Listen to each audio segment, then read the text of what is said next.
deuxième victoire, il a fallu s'employer parce que même si vous avez eu les occasions, ça n'a pas été simple après une bonne première demi-heure. Ouais, on était bien rentré dans le match.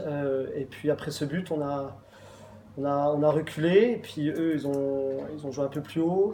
Ils ont affiché un peu plus de maîtrise que nous. Et puis, par contre, ce que je retiens, c'est qu'on a fait preuve d'une grande solidarité, une grosse débauche d'énergie. Et puis les garçons sont vraiment allés la chercher au fond d'eux-mêmes. Parce que quand il reste 4 minutes d'arrêt de jeu et que ça presse comme ça, et qu'on fait le dos rond, et que tout le monde se bat pour cette deuxième victoire, ça fait du bien.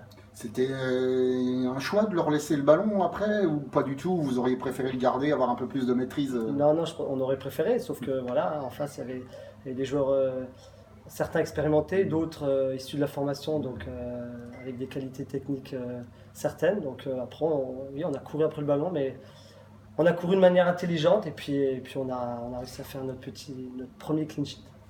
On dit aussi que c'est des victoires, celles-là, quand on va les chercher, qu'on gagne 1-0, qu'on prend pas de but. C'est les meilleures victoires quand on est coach, on apprécie ça, une équipe qui prend pas de but, qui se crée des occasions et qui va la chercher, quoi, qui va Oui, c'est chercher la ça. victoire. Après, il ne faut pas oublier qu'on a eu quand même 2 poteaux. Donc, on a eu des occasions. On aurait pu corser l'addition. Notre gardien a aussi fait 2 ou 3 parades. Mais 1-0, si on nous avait dit 1-0 au début du match, on signait sans problème. 2 matchs de victoire, tout va bien pour l'US Armada. Tout va bien en ce début, mais voilà, on sait qu'on va savourer ça demain. Et puis lundi, on se remet au boulot pour aller faire quelque chose à Vauban.